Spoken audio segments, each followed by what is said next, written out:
جب اس بنیاد کے اوپر چھوڑ دیا، آپ نے مشورہ مانگا، حضرت ابو بکر سے بھی مانگا، حضرت عمر سے، کہ ان قیدیوں کو کرنا کیا ہے؟ 70 قیدی آ گئے ہیں، 70 ہلاک ہو گئے ہیں۔ حضرت عمر نے رائے دی کہ ہر قیدی کو اس کے قریبی رشتہ دار کے سپرد کر دیا جائے، وہ خوب اچھی طرح اس کو قتل کرے۔ حضرت ابو بکر سے پوچھا آپ کی کیا رائے ہے؟ حضرت ابو بکر نے رائے دی کہ ان کو پیسے دے کے چھوڑ دیا جائے، ان سے فدیہ لے لیا جائے، یا اپنے بعض بچوں کو جن کے پاس پیسے نہیں ہیں ان سے پڑھوا لیا جائے۔ تو رسول اللہ صلی اللہ علیہ وسلم نے حضرت ابو بکر کی رائے کو اختیار کیا، لیکن اللہ رب العزت نے کلام حمید میں آیت کو نازل فرما دیا کہ کسی نبی کے لیے یہ لائق نہیں ہے کہ جب ان کے پاس کفار قیدی آ جائیں، وہ اچھی طرح زمین کو ان کے خون سے رنگین کیے بغیر ان سے فدیہ لیں۔ رسول اللہ صلی اللہ علیہ وسلم یہ آیت سن کر ڈر گئے، حضرت ابو بکر بھی ڈر گئے کہ ہم نے کیا بات کی، اللہ نے تو عمر کی بات کو پسند کر لیا، رونا شروع ہو گئے۔ لیکن اللہ رب العزت نے اگلی آیت بھی نازل کر دی کہ اس امت کے لیے میں نے مال غنیمت کو حلال کر دیا ہے، اور اگر یہ حلال نہ کیا ہوتا تو تمہارے اس فیصلے کی وجہ سے تمہارے اوپر بہت بڑا عذاب آنے والا تھا۔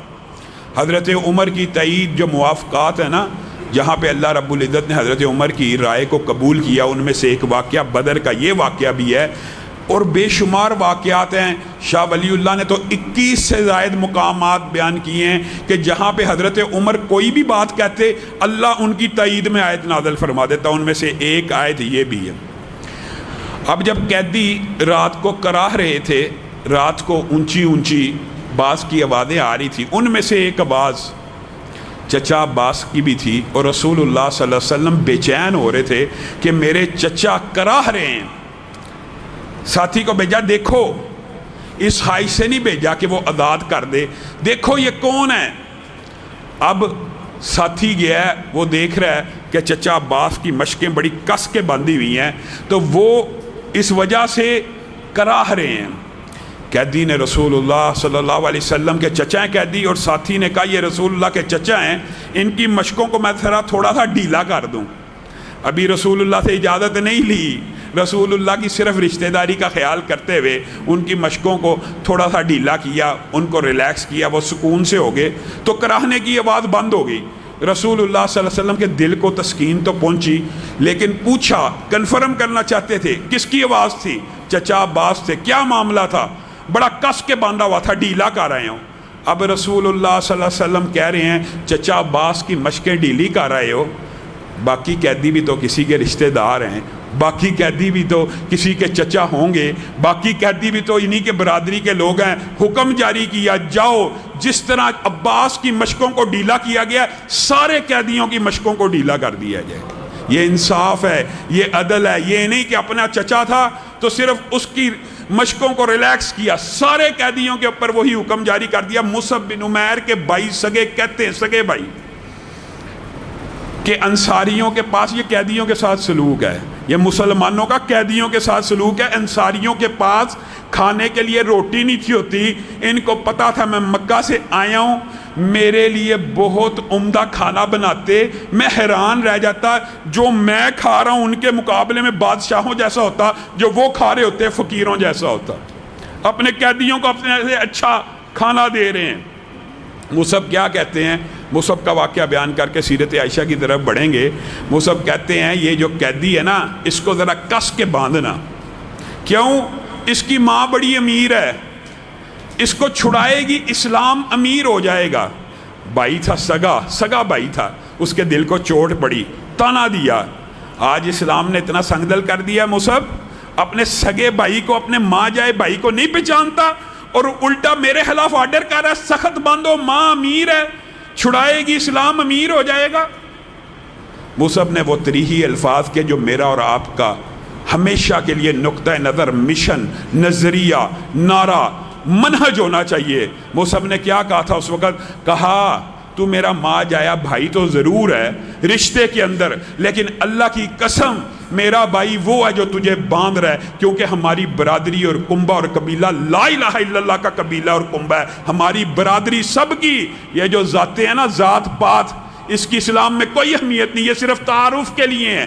اصل رشتہ منہج کا رشتہ ہے، اصل رشتہ لا الہ الا اللہ کا رشتہ ہے، اصل رشتہ اسلام کا رشتہ ہے۔ اگر تو مسلمان ہے، میں مسلمان ہوں، تو میرا سگے بھائی جیسا ہے، یہ اسلام ہے، یہ اخوت ہے۔ ہم نے اسلام کی اخوت بھی ختم کر دی۔ آج کسی مسلمان بھائی کو دیکھ کر کیا دل کے اندر سگے بھائی جیسے جذبات آتے ہیں؟ اگر نہیں آتے، اپنے ایمان کی فکر کرو، اپنے ایمان کی، اپنے منہج کی فکر کرو۔ اپنے مسلمان بھائی سے مل کر تجھے اتنی خوشی ہونی چاہیے جتنی اپنے سگے بھائی سے مل کے ہوتی ہے، اور اگر سگا بھائی مسلمان نہیں ہے تو مسلمان بھائی سے زیادہ محبت ہونی چاہیے اس سگے بھائی سے۔ معزز سامعین گرامی قدر، امی عائشہ کی سیرت کے حوالے سے کیا کہا جائے، یہ ایک لمبا چوڑا باب ہے۔ صرف نجیب الطرفین ہونے کے حوالے سے امی عائشہ کس کی بیٹی ہیں؟ ابو بکر کی۔ کسی کو صحابی میں نے کہا، کسی کو آپ نے کہا، کسی کو صحابیت کا درجہ محدثین نے دیا، اصول بنائے، فقہ بنی، رسول اللہ کی احادیث سے نچوڑ کو اخذ کیا گیا۔ صحابی وہ ہوتا ہے جو حالت ایمان میں رسول اللہ صلی اللہ علیہ وسلم کے چہرے کی زیارت کر لے اور حالت ایمان میں دنیا سے چلا جائے۔ یہ ڈیفینیشن رسول اللہ نے بتلا دی، محدثین نے لکھ دی، ہم نے صحابی مان لیا۔ جس نے بھی رسول اللہ کو حالت ایمان میں دیکھا، حالت ایمان میں دنیا سے چلے گئے، صحابی ہیں۔ یہ ایک ڈیفینیشن ہے۔ کسی کو عالم نے کہا، کسی کو محدث نے کہا، کسی کو خود رسول اللہ صلی اللہ علیہ وسلم نے بھی اعزاز بخشا۔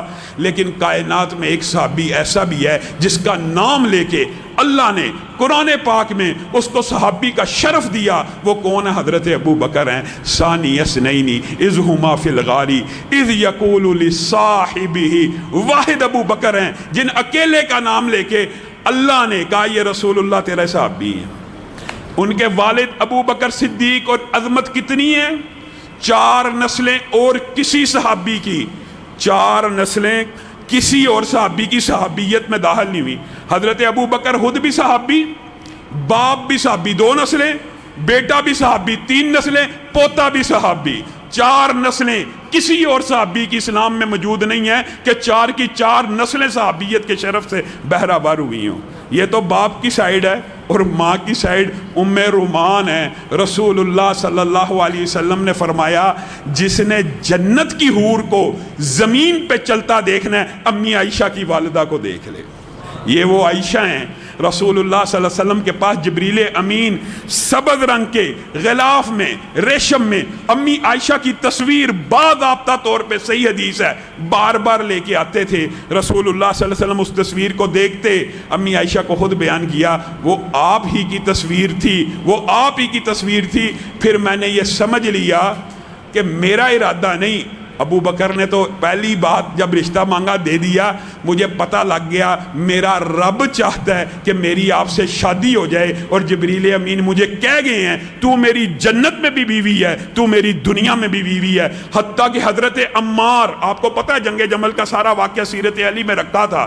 جنگ جمل کے ایک لشکر، سیاسی اختلاف تو تھا صحابہ کا اس دور میں، قتل عثمان کے اوپر آپ کے سامنے یہ واقعہ طویل رکھا تھا، لیکن قربان جائیں صحابہ کی دیانت پہ، حضرت عمار مخالف لشکر میں کھڑے ہیں، لیکن اعلان کر کے پتہ کیا کہہ رہے ہیں؟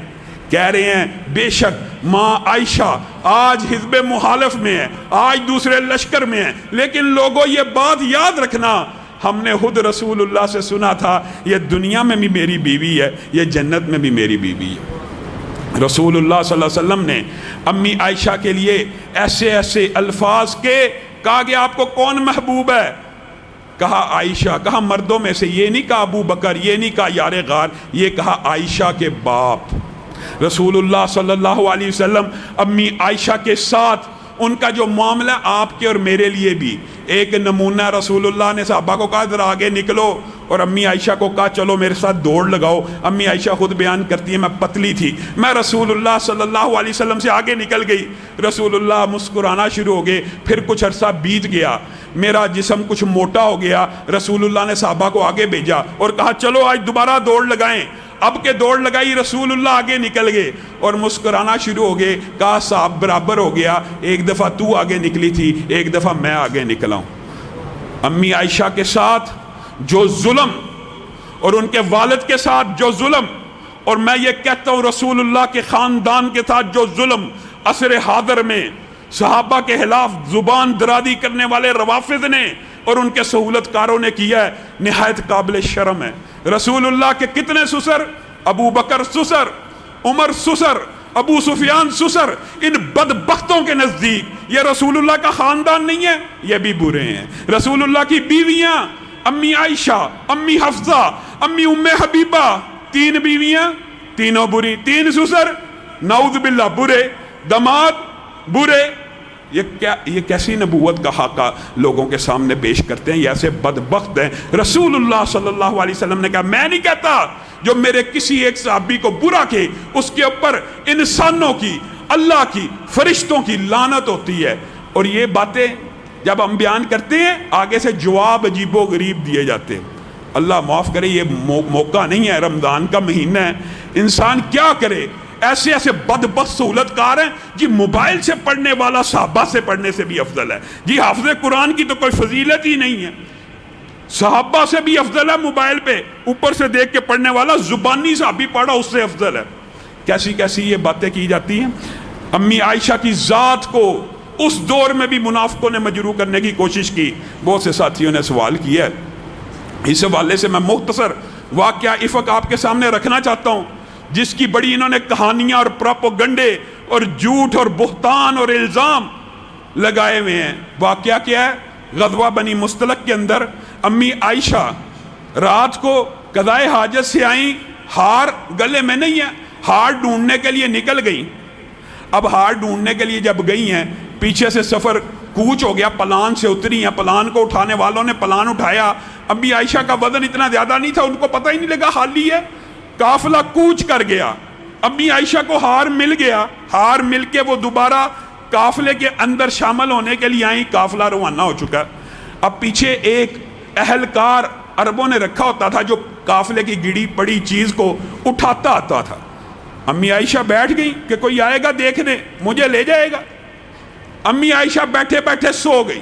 اتنی دیر میں حضرت صفوان آئے، انہوں نے امی عائشہ کو اٹھایا اور ساتھ لے جا کے قافلے میں شامل کر دیا۔ بات صرف اتنی ہے، ٹوٹل واقعہ یہ ہے۔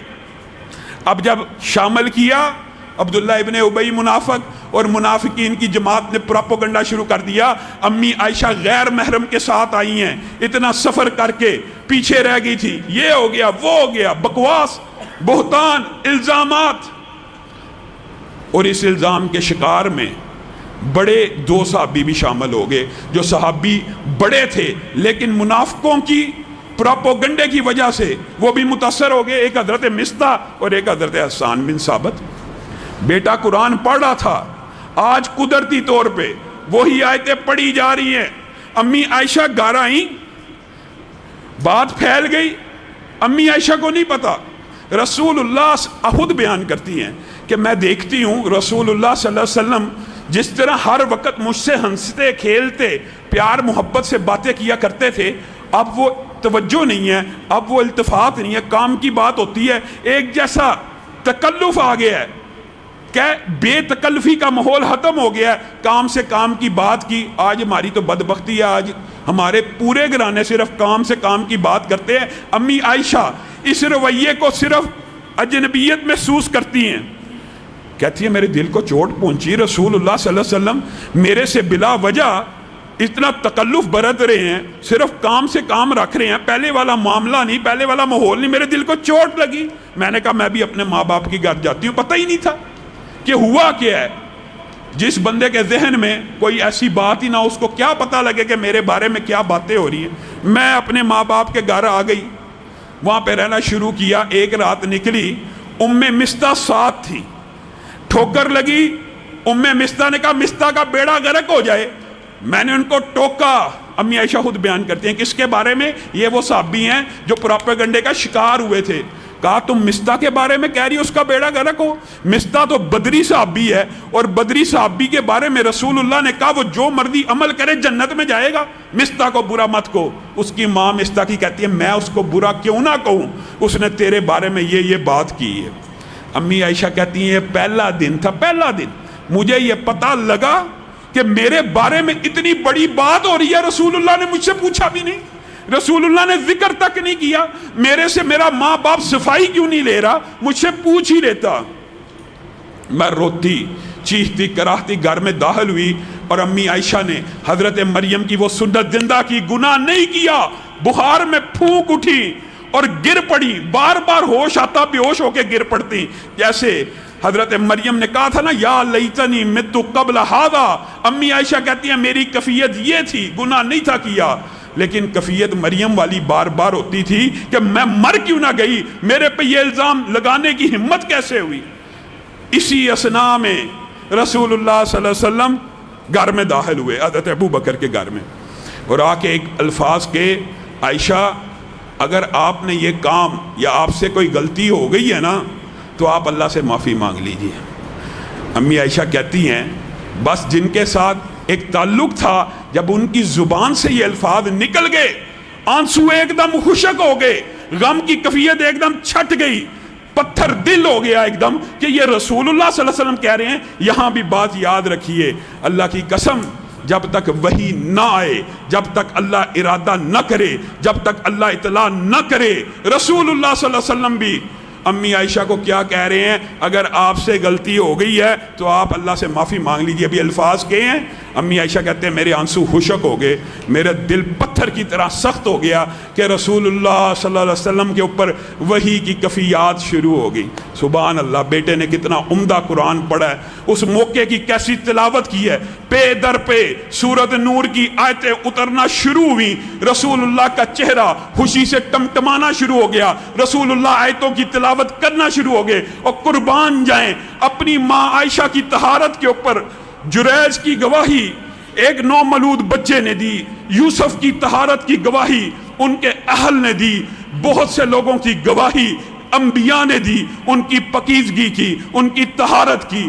ماں عائشہ کی باری آئی، اللہ عرش کی بلندیوں سے بول اٹھا، اور جب تمہیں پتہ لگا ماں عائشہ کے اوپر تہمت لگی ہے، تم نے کیوں نہیں کہا ھذا افک مبین، یہ بہت بڑا بہتان ہے؟ تم نے کیوں نہیں کہا ھذا بہتان عظیم، یہ بہت بڑا جھوٹ ہے؟ تم نے جیسے ہی سنا تمہیں یہ یقین کیوں آیا؟ تم نے جیسے سنا رسول اللہ کی بیوی کے بارے میں یہ الزام سنا، تمہیں چاہیے تھا تم اسی وقت کہہ دیتے یہ دنیا کا سب سے بڑا جھوٹ ہے، الخبیثات للخبیثین والخبیثون للخبیثات والطیبات للطیبین والطیبون للطیبات۔ اللہ نے کہہ دیا قیامت تک کسی نبی کی بیوی زانیہ نہیں ہو سکتی، مشرکہ تو ہو سکتی ہے، نیک مردوں کے لیے، پاکیزہ مردوں کے لیے، پاکیزہ انبیاء کے بستروں کے لیے کوئی عورت ایسی نہیں آ سکتی جو بیڈ کو شیئر کرے۔ تمہیں کیا ہو گیا؟ اتنی سخت آیتیں نازل ہوئیں، صحابہ کے دل دہل گئے،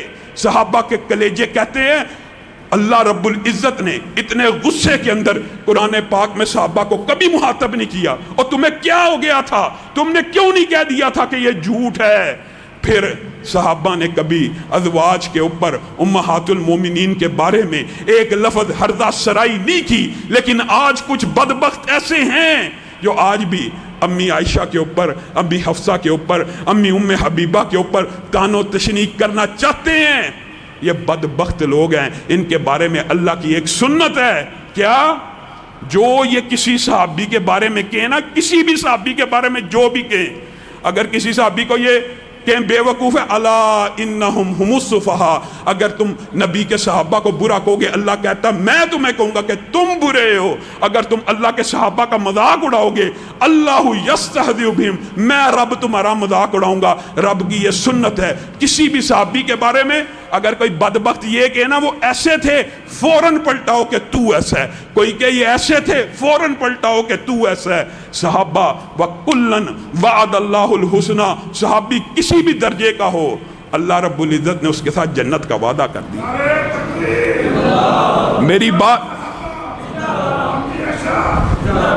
میرے بھائیوں، اللہ رب العزت نے جب کسی صحابی کو جنتی کہہ دیا، ہر صحابی کے لیے جنت کا سرٹیفکیٹ آ چکا ہے، تو اب میں اور کون ہیں، آپ کون ہیں وہ سرٹیفکیٹ واپس لینے والے؟ اور صحابہ کے اوپر تان جس بنیاد پہ ہوتا ہے وہ مسئلہ بھی سمجھ لیجئے۔ پتہ کیا کہتے ہیں؟ آپ بیان کرتے ہیں کہ صحابہ کو برا کہنے والے پہ لعنت ہے، تو فلاں نے فلاں صحابی کو برا کہا تھا۔ اور بدبختو، یہ حدیثیں امت کے لیے ہیں، صحابہ کی ایک کلاس ہے، ایک سٹیٹس ہے، اگرچہ اوپر نیچے کا فرق ہے، ابو بکر افضل ہیں، عمر افضل ہیں، لیکن کلاس ایک ہے۔ صحابہ آپس میں اگر لڑ پڑے ہیں، آپس میں ایک دوسرے کا برا بلا کہا، ان کے اوپر ان حدیثوں کا اطلاق نہیں ہے. یہ حدیثیں تیرے میرے لیے ہیں کہ امت کے اندر کوئی بندہ کسی صحابی کے بارے میں بکواس کرے گا، اس کے اوپر اللہ کی بھی لعنت ہے، رسولوں کی بھی لعنت ہے، فرشتوں کی بھی لعنت ہے، انسانوں کی بھی لعنت ہے. اور ایک واقعہ امی عائشہ کی سیرت کا بیان کر کے اپنی بات کو ختم کروں گا. ایک مرتبہ ہار یہاں گم ہوا، یہ بھی اللہ نے قرآن پاک میں کہا اس کو تم برائی نہ جانو، بلکہ اس میں سے اللہ نے ایسی خیر نازل کی ہے کہ رہتی دنیا تک قرآن کا ایک قاری بھی ہوگا امی عائشہ کی طہارت کی آیتیں پڑھتا رہے گا. قرآن مکمل ہی نہیں امی عائشہ کی طہارت کی آیتوں کے بغیر. اور دوسری دفعہ ہار گم ہوا، حضرت ابو بکر کو غصہ آ گیا، جا کے حضرت عائشہ کو ٹھوکر لگانا شروع کر دی. تو اس طرح کرتی ہے، تو چیزوں کا خیال نہیں رکھتی، تجھے پورا قافلہ تیری وجہ سے رکا. یہ الفاظ ہیں ان کی روایات میں کہ حضرت عائشہ کو ہلکا ہلکا مار رہے ہیں کہ تیری وجہ سے پورا قافلہ رکا ہوا ہے، تیرا ہار گم گیا. نبی کریم صلی اللہ علیہ وسلم آپ بتائیے، کل آپ کے سامنے بدر کا واقعہ رکھا تھا کہ رسول اللہ ایک دن پہلے کہہ رہے ہیں فلاں جگہ فلاں کافر گرے گا، فلاں جگہ فلاں. آج ہار گم ہے، وہی نہیں آئی، رسول اللہ کو بھی نہیں پتا کہ ہار کہاں ہے. صحابہ کو کہہ رہے ہیں ڈھونڈو ڈھونڈو، نہیں تھا ملنا، نہ ملا.